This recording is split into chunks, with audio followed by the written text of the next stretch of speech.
बहुत बहुत अभिनंदन। खैर मकदम और इस्तकबाल करते हुए हम आगे बढ़ते हैं। मैं हूँ गौतम राणे सागर और आपके सामने उपस्थित हूँ लेकर कार्यक्रम जिसका नाम है उड़ान सोच की।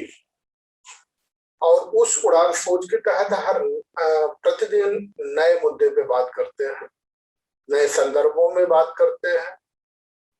और वो उस संदर्भों में बात करते हैं जिस संदर्भों को पूरी तरह से खारिज करने की कोशिश की जा रही हो और जिस संदर्भों को पूरी तरह से बदनाम करने की कोशिश की जा रही हो उस पे खास तौर से चर्चा करते हैं। इस प्रकरण पे हमारी उत्सुकता क्यों बढ़ी, दिलचस्पी क्यों बढ़ी, ये प्रकट करना भी जरूरी है। ये आप सभी के सामने रखना आवश्यक है, उतना ही आवश्यक है जितना आवश्यक एक व्यक्ति के जीवन में जल का है, भोजन का है, नींद का है और उसके स्वस्थ रहने का है। उसी तरह देश के लिए भी स्वस्थ रहना या देश का स्वस्थ रहना उतना ही आवश्यक है जितना एक व्यक्ति के स्वस्थ रहने का है। जब व्यक्ति के जीवन में विपदाएं आती हैं, बाधाएं आती हैं, वो टूटता है या उसके खिलाफ जब साजिशें होती हैं तो साजिशों से निकलने की कोशिश करता है। और इन्हीं साजिशों से निकलने की कोशिश 1975 में भी की गई थी, जब परजीवी लोग इस देश में साजिश कर रहे थे, भयंकर बड़े पैमाने पे साजिश कर रहे थे, इस देश को छिन्न भिन्न करने की कोशिश कर रहे थे। बहुत सारे शक्तियां ऐसी थी जिन्हें इस देश की आजादी पसंद नहीं थी और आजादी अगर पसंद थी तो इस देश के किसानों को कोई अधिकार न मिल जाए, मजदूरों को कोई अधिकार न मिल जाए, मजदूरों के लिए कोई इस तरह की योजना न बन जाए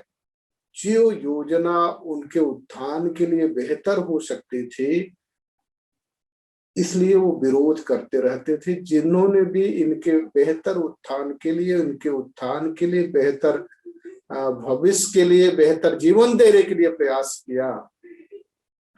ऐसे लोगों के खिलाफ परजीवी लोगों ने लंबी साजिश की और उस लंबी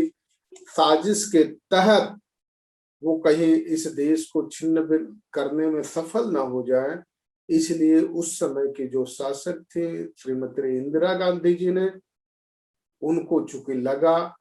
कि इस देश को बचाए रखना उनकी अपनी जिम्मेदारी है, इस देश को अक्षुण्ण रखना उनकी जिम्मेदारी है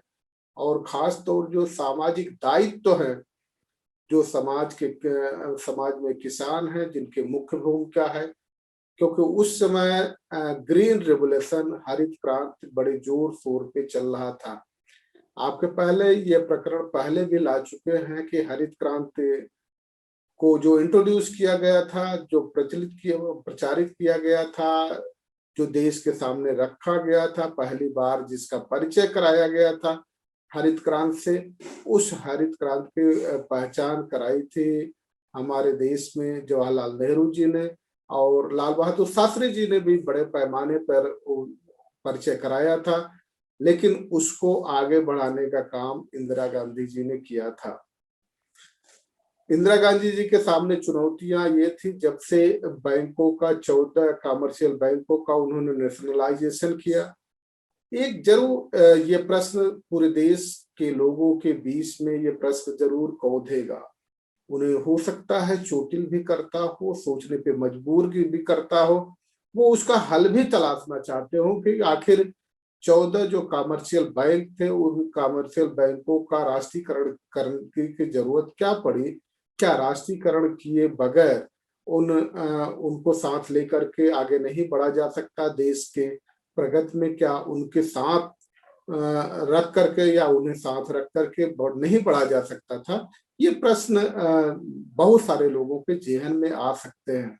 आना भी चाहिए। एक सजग और जागरूक नागरिक होने का, देश का नागरिक होने का की यही पहचान है, तो सजगता बहुत जरूरी है। तो इस पे जरूर बात करेंगे कि आखिर परजीवी लोगों की साजिश क्या थी इस देश को कमजोर करने की। इस जो बैंकों का राष्ट्रीयकरण किया गया, वो बैंक जो अभिजात एक समाज है, वो अभिजात समाज के गोद में खेल रहा था। वही अभिजात समाज उसका लालन कर रहा था, उसका पालन कर रहा था, उसका पोषण कर रहा था, और जिस तरह से चाहता था उसको दूध पिलाता था, खिलाता था, परवरिश करता था। जो सोच उसकी थी, संकीर्ण दायरों की सोच थी, उसी संकीर्ण दायरों की सोच की विचारधारा उसमें प्रभावित करता था, जिसकी वजह से उसमें पूरी तरह से पूरा विकास नहीं हो पाया, या ये कहा जाए कि उसका फैलाव जो समाज के, देश के प्रत्येक कोने पे जाना चाहिए, देश के प्रत्येक नागरिकों के हक में उसका प्रयास होना चाहिए, वो प्रयास नहीं हो पाया। प्रश्न ये भी था कि अगर देखा जाए जो कमर्शियल बैंक थे, 14 कमर्शियल बैंक थे, तो वो 14 कमर्शियल बैंक के जो स्थिति थी उसमें कभी 10,74,000 के आसपास अकाउंट होल्डर हुआ करते थे। इसके बाद 10,74,000 से 10,28,000 आए, और आलम ये रहा कि 1967 आते आते उसके अकाउंट होल्डर केवल 22,000 रह गए, क्योंकि ग्रामीण अंचल पे उसकी कोई पकड़ नहीं थी। ग्रामीण अंचल में न उसकी कोई ब्रांच थी और न उसके कोई एम्प्लॉय थे। वस्तुतः स्थिति ये बनी कि ग्रामीण अंचल के जो भी कार्यक्रम होते थे, उस कार्यक्रमों में, जो सरकार द्वारा संचालित कार्यक्रम में, वो बैंक किसी भी तरह से भागीदार नहीं हो पाते थे, सहयोग नहीं कर पाते थे। इसलिए कोऑपरेटिव बैंकों का गठन किया गया, और कोऑपरेटिव बैंकों के जरिए ही कृषि के उन्नत के लिए, कृषि के विकास के लिए, अन्न के उपज के लिए, अन्न ज्यादा अधिकतर मात्रा में विकास हो सके, इसलिए कोऑपरेटिव बैंकों का गठन किया गया। और कोऑपरेटिव बैंकों की शाखाएं ग्रामीण अंचल में खोली गई, जो कृषि विकास के लिए, और खासतौर से जो हरित क्रांति का मकसद था, उस हरित क्रांति के मकसद को फलीभूत करने में काफी सहयोग कोऑपरेटिव बैंक ने दिया। और ये देखा गया कि उसको उसमें जो आज प्रॉब्लम आ रही थी बैंकों के विकास के लिए, सरकार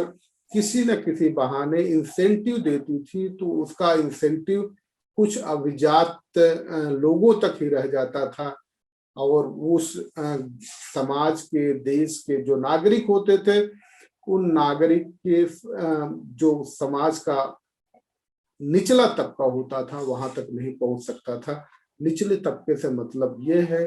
कि जो गरीब थे, भूमिहीन मजदूर थे, और उनके तक नहीं पहुंच पाता था। जो दलित थे, शेड्यूल ट्राइब थे, उन तक नहीं पहुंच पाता था, और उन तक न पहुंच पाए, इसलिए ये साजिशें हो रही थी। फिर बैंकों का राष्ट्रीयकरण करना ही उनके सामने एक विकल्प था, और बैंकों का राष्ट्रीयकरण करने का जैसे ही कदम उठाया, तो अभिजात के आंखों की वो किरकिरी बन गई। और इसके बाद वो किरकिरी और आगे तब बढ़ी जब इंदिरा जी ने एक बोल्ड स्टेप लेते हुए 20 सूत्री कार्यक्रम उन्होंने इंट्रोड्यूस किया, और 20 सूत्री कार्यक्रम के तहत जो कार्यक्रमों को उन्होंने अपने अभियान में सम्मिलित किया, या फ्लैगशिप प्रोग्राम में सम्मिलित किया, ड्रीम प्रोजेक्ट में सम्मिलित किया, उसमें यह था कि ग्रामीण अंचल के जो लोग हैं, जो जनसंख्या है, जो उनकी आबादी है ग्रामीण अंचल की, उनका भला कैसे हो, उनका उद्धार कैसे हो, उनका उत्थान कैसे हो, उनको विकास की मुख्यधारा से कैसे जोड़ा जाए। और दूसरा जो उनका प्रोग्राम था कि किस तरह से जो रोजगार है ग्रामीण अंचल में, रोजगार को किस तरह से वृद्धि की जा सकती है, किस तरह से उसमें बढ़ावा दिया जा सकता है, किस तरह से उसमें तेजी लाई जा सकती है, बड़े पैमाने पर रोजगार पैदा किए जाए, ताकि ग्रामीण अंचल के जो लोग हैं वो भुखमरी के शिकार न हो, अपने आत्म स्वाभिमान के साथ आत्म स्वावलंबन से रहे। और ये भी उनकी तीसरी जो कोशिश थी कि एक कम से कम उनकी मजदूरी निर्धारित हो जाए। उस निर्धारित मजदूरी से कम मजदूरी उन्हें नहीं मिलनी चाहिए, उस निर्धारित मजदूरी की गारंटी उन्होंने दे दी थी। और वो चाहती थी कि जो शेड्यूल कास्ट के लोग हैं, दलित समाज के लोग हैं, अनुसूचित जाति के लोग हैं, अनुसूचित जनजाति के लोग हैं, जो भूमिहीन हैं, वो भूमिहीनों को किस तरह से रोजगार दिलाया जाए, ताकि वो भी ये समझ सके कि भारत देश के हम नागरिक हैं, और ऐसे नागरिक नहीं हैं बल्कि ऐसे नागरिक हैं जिनका सम्मान है, जिनको स्वाभिमान के साथ जीने का अधिकार है, जिनको इस देश में आगे बढ़ने का अधिकार है, देश में प्रगति करने का अधिकार है, देश में शिक्षा ग्रहण करने का अधिकार है, और किस तरह से उनके लिए आवासीय व्यवस्था हो सके, क्योंकि वो आवास बड़ी समस्या उनके लिए थी। किसी से तरह से छप्पर वगैरह डाल लेते थे, लेकिन वो बरसात के महीने में मिट्टी से बनी उनकी दीवारें ढह जाती थी, छप्पर ढह जाते थे। परिणाम कभी कभी तो ये भी परिणाम होता था कि वो दूसरे की जमीन उनके पास होती नहीं थी, दूसरे की जमीन से वो मिट्टी उठा करके अपने लिए वो दीवार भी नहीं उठा सकते थे। तो इस प्रोग्राम को सफल करने के लिए उन्होंने सोचा कि किस तरह से जो घरों का निर्माण है उसमें किस तरह से वृद्धि की जाए, उसमें किस तरह से आगे बढ़ा जाए, कौन सी रणनीति के साथ आगे बढ़ा जाए। और बाकी वो ये भी चाहती थी कि जो सोसाइटी के प्रोग्राम्स हैं, नए प्रोग्राम उन्होंने लॉन्च किया कि किस तरह से सोसाइटी में और खास तौर से फैमिली प्लानिंग की योजना को आगे बढ़ाया जाए। उस फैमिली प्लानिंग की योजना में भी उनको ये लग रहा था कि हमारे देश की चूंकि जो आबादी बढ़ रही है और तेजी से आबादी बढ़ रही है, वो आज नहीं तो कल संकट की पैदा कर सकती है, जनसंख्या विस्फोट का रूप ले सकती है। इसलिए उन्होंने ये तय किया था कि किस तरह से इस देश में फैमिली प्लानिंग भी हो, और उनका ये भी कार्यक्रम था कि जो प्राइमरी हेल्थ सेंटर है, ग्रामीण अंचल में लोग बीमार हो जाते थे तो दवा के अभाव में वो मौत के मुंह में समा जाते थे, मौत के गाल में समा जाते थे, क्योंकि दवाइयों की व्यवस्था नहीं थी, प्राइमरी हेल्थ सेंटर की कोई व्यवस्था नहीं थी। तो उसका किस तरह से विस्तार किया जाए, प्राइमरी हेल्थ सेंटर को किस तरह से विस्तार दिया जा सके, ग्रामीण अंचल पे, दूरांचल में, दूरस्थ जो गांव हो वहां भी कैसे पहुंचा जाए। और वो चाहते थे कि जो प्राइमरी एजुकेशन है, प्राइमरी एजुकेशन को किस तरह से जन जन तक पहुंचाया जाए। जो संविधान की मूल भावना है कि फ्री और कंपलसरी एजुकेशन दिया जाए उनको, उस दृष्टिकोण से भी वो काफी मेहनत कर रही थी, काफी आगे बढ़ रही थी। वो ये भी चाहती थी कि जो औरतों को खासतौर से उनके प्रेगनेंसी के दरमियान जो उनको उचित पौष्टिक आहार चाहिए, वो उचित पौष्टिक आहार नहीं मिल पाता। परिणाम क्या होता है कि उचित पौष्टिक आहार न मिलने की स्थिति में जच्चा या बच्चा हमेशा मौत के खतरे से उनके ऊपर मंडराते रहते थे। और मौत का खतरा इसलिए मंडराता रहता था क्योंकि पौष्टिक आहार जितना मिलना चाहिए था वो पौष्टिक आहार उन गर्भवती महिलाओं को नहीं मिल रहा था। तो वो इसलिए भी चाहती थी कि उनके लिए पौष्टिक आहार की व्यवस्था की जाए, ताकि जच्चा और बच्चा को बचाया जा सके और स्वस्थ रखा जा सके। वो ये भी चाहते थे कि कुछ इस तरह से प्रोग्राम बनाया जाए, क्योंकि उस समय साफ पानी पीने की बड़ी किल्लत थी, साफ पानी मिल नहीं पाता था। तो साफ पानी की व्यवस्था कैसे कराई जा सकती है, और इस तरह से पानी की व्यवस्था, पीने के पानी की व्यवस्था, और तमाम इस तरह से सुविधाएं उपलब्ध कराने की पब्लिक डिस्ट्रीब्यूशन सिस्टम पीडीएस जिसको आप कहते हैं, जिसको कंट्रोल की दुकान उस समय भी इंट्रोड्यूस की गई थी कि 20 सूत्री कार्यक्रम में, जो उन्होंने 1973 में इसको इंट्रोड्यूस किया था कि किस तरह से लोगों को पब्लिक डिस्ट्रीब्यूशन सिस्टम से जोड़ा जाए, ताकि उनको कम से कम खाने की व्यवस्था हो जाए, उनके पास अनाज मिल सके। और वो चाहती थी कि किस तरह से जो पावर प्रोडक्शन है, अंधेरे में लोग रहते थे, ढिबरी में लोग रहते थे, और ढिबरी के लिए मिट्टी का तेल भी नहीं मिल पाता था, उस समय तो बड़ी समस्या थी। तो मिट्टी के तेल के लिए पीडीएस सिस्टम को बनाया। कपड़े बेहतर नहीं मिल पाते थे तो पीडीएस सिस्टम से कपड़े भी मिलते थे। ये अलग बात है कि मोटे कपड़े मिलते थे, लेकिन उससे तन ढका जा सकता था और सर्दियों में बचा जा सकता था, धूप में लू लगने से भी बचा जा सकता था। ये सारे प्रोग्राम जैसे ही इंदिरा जी ने इंट्रोड्यूस किया था तो अभिजात वर्ग को ये सारे प्रोग्राम पसंद नहीं आ रहे थे, जिसकी वजह से जो इनके जो समाचार पत्र थे, दैनिक समाचार पत्र थे, उन दैनिक समाचार पत्रों ने एक तरह से साजिश करके इनके खिलाफ आंदोलन करना शुरू किया और गलतफहमियां लोगों में पैदा करनी शुरू की, नफरत इस सरकार के खिलाफ बोना शुरू किया, नफरत के बीज बोने शुरू किए। जब नफरत के बीज बोने की इस तरह से परजीवियों ने कोशिश की, क्योंकि ये परजीवी नहीं चाहते थे कि कोई महिला इस देश का नेतृत्व करे, और वो भी नेतृत्व करने के साथ साथ महिलाओं के उत्थान की गुस्ताखी करे, अनुसूचित जात के लोगों को समाज में समानता का अधिकार दिलाने की कोशिश करे, अनुसूचित जनजात के लोगों को समानता दिलाने की कोशिश करे। और ये इतना बड़ा दुस्साहस ये नहीं पसंद आ रहा था। उस समय जो परजीवी समाज थे, हम बार बार उनको परजीवी क्यों कर रहे हैं, इस देश में आंदोलन जीवी बनाम परजीवी ही चल रहा है। ये भी सच है कि आंदोलन जीवी कुछ दूर जाते जाते शायद थक जाते हैं, इसलिए उनका आंदोलन सफल नहीं हो पाता। कुछ आंदोलन सफल भी हुए हैं, इसलिए परजीवी उनके खिलाफ साजिश करने में सफल हो जाते थे। लेकिन इंदिरा जी ऐसी अदम साहसी थी कि उन्होंने पहचान लिया था कि इन परजीवियों को आंदोलन जीवी को बदनाम करने की जो इनकी सोची समझी रणनीति है, उस रणनीति को हम सफल नहीं होने देंगे। परिणाम क्या हुआ कि इनकी साजिश को विफल करने के लिए उनको इमरजेंसी लगानी पड़ी। अगर इमरजेंसी न लगानी पड़ती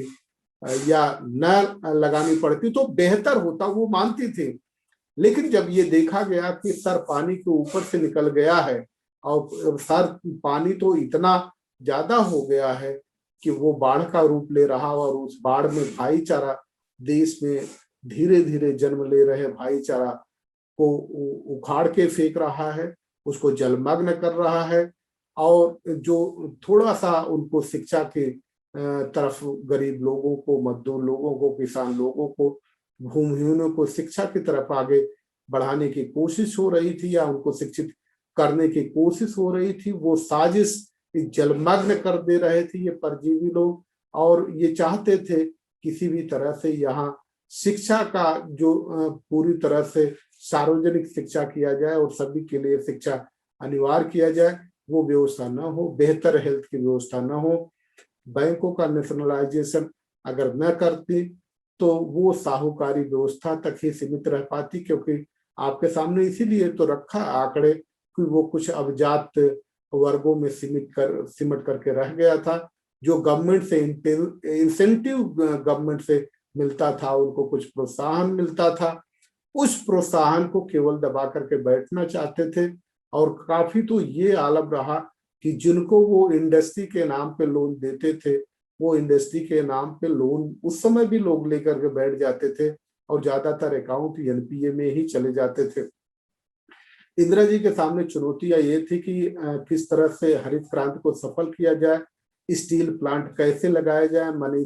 मशीनरी मैन्युफैक्चरिंग कैसे की जाए, उसके लिए फंड की जरूरत थी। और वो फंड जब तक उसको बैंकों को नेशनलाइज न किया जाता, वो फंड उनको मिल नहीं रहे थे, मिलने की स्थिति में नहीं थे। अब फिर उनको ये लगा कि बैंकों का जिस लिए गठन किया गया है कि वो सामाजिक दायित्वों को पूरी तरह से समझेंगे और सामाजिक सरोकार में पूरी तरह से भागीदार बनेंगे, सामाजिक सरोकार के मुद्दे को सफल कर देंगे, उसको आर्थिक तौर पे मजबूत करेंगे, आर्थिक सहायता देंगे। लेकिन वो बैंक कुछ अभिजात वर्गों तक ही सीमित रह गए थे, इसलिए उन्होंने कोऑपरेटिव बैंकों का बड़े पैमाने पे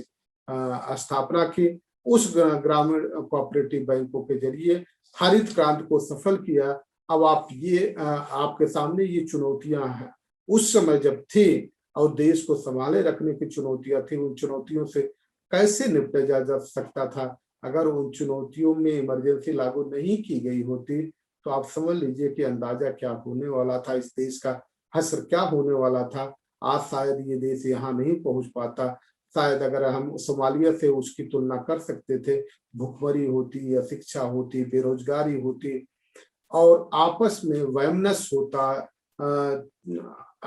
अस्पृश्यता का आलम बोलबाला होता, लोगों को इसी तरह जात के नाम पे, धर्म के नाम पे, सांप्रदाय के नाम पे कमजोर रखने की कोशिश की जाती है और कोई जुबान खोलता अपने अधिकार के लिए, समानता के लिए, संवैधानिक अधिकारों के लिए, तो उसको कुचलने की कोशिश की जाती। तो ऐसे लोगों को जो आज चल रहा है, तो आज का अघोषित इमरजेंसी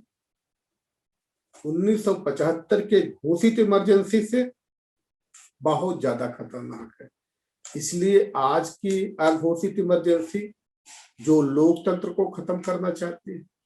जो संविधान को खत्म करना चाहती है, सारे जो संस्थान है, सरकारी संस्थान है, उसको निजीकरण करना चाहती है।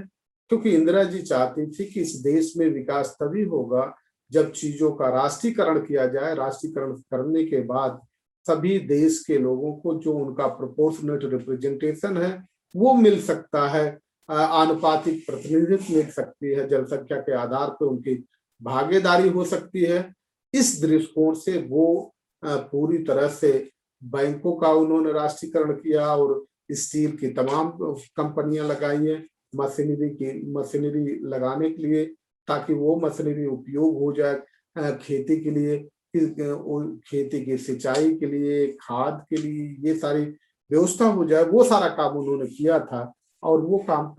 करना ही परजीवियों को पसंद नहीं आ रहा था। ऐसी स्थिति में अगर इमरजेंसी न लागू की गई होती तो आप अंदाजा लगाइए कि आज देश कहाँ होता। आज जिस तरह से देश के सामने इमरजेंसी के नाम पे बदनाम करने की कोशिश की जा रही है, देशवासियों को समझना चाहिए कि 1975 की इमरजेंसी ही एक ऐसी व्यवस्था थी जो परजीवियों के पर कतरने की एक कोशिश थी। ये अलग बात है कि देश के लोगों को समझ में नहीं आया, क्योंकि उस समय शिक्षा का इतना विस्तार नहीं था, लोग अपने पैरों पे खड़े नहीं हो पा रहे थे, स्वावलंबन क्या होता है समझ नहीं पा रहे थे, आत्मनिर्भरता क्या होती है समझ नहीं पा रहे थे। इसलिए हो सकता है परजीवियों को गुमराह करने से वो गुमराह हो चुके होंगे, लेकिन ये बात समझने की जरूरत है और इस बात को गांठ बांध करके चलने की जरूरत है कि आज का जो अघोषित इमरजेंसी है वो देश को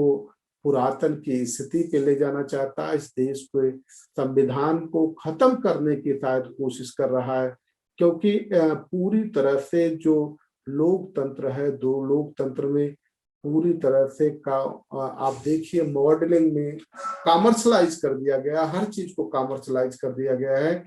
जबकि लोकतंत्र को मजबूत रखने के लिए कॉमर्शलाइज नहीं होना चाहिए। जिस तरह से धन की बाढ़ आई है चुनावों में, पिछली 2019 का जब चुनाव हुआ था तो देखा गया था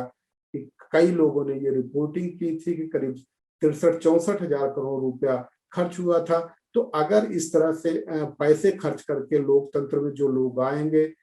तो ग्रामीण अंचल के जो लोग हैं उनकी भागीदारी खत्म होगी, किसान जो वास्तविक तौर पे किसान है उनकी भागीदारी खत्म होगी,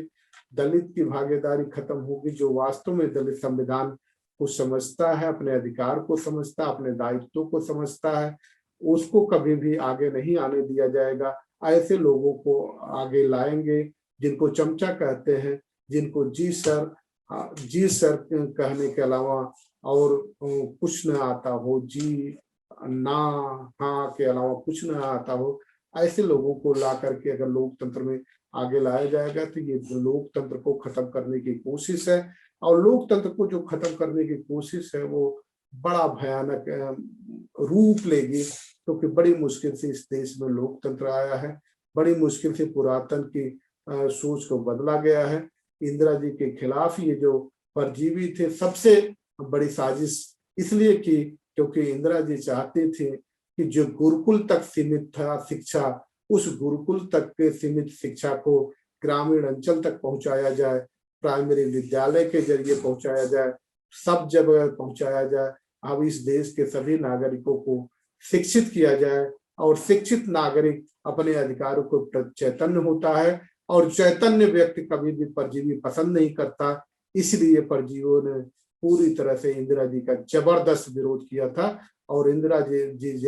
ये समझ गई थी, दूरदर्शिता जो उनमें थी वो समझ गई थी कि ये नहीं चाहते कि देश के लोग, गरीब लोग, मजदूर लोग, महिलाएं इसमें विकास की मुख्य धारा से जुड़े। वो इनकी पुरुषों की बराबरी करें, भागीदारी करें, उनके साथ कदम ताल करते हुए प्रतियोगिता करें। इसलिए उन्होंने इमरजेंसी लागू किया, और इमरजेंसी को लागू करके उन्होंने एक बार फिर से जो देश उसी समय पतन के कगार पे पहुंच जाता उसको बचा लिया था। और कम से कम 2014 तक तो उन्होंने, उन्हीं की दूरदर्शिता की वजह है कि 2014 तक तो कम से कम ये देश खिंच करके सही दिशा में आ गया। 2014 के बाद फिर बर्बादी के कगार पे है, क्योंकि लगता है कि आंदोलन जीवी इस समय अपने आप को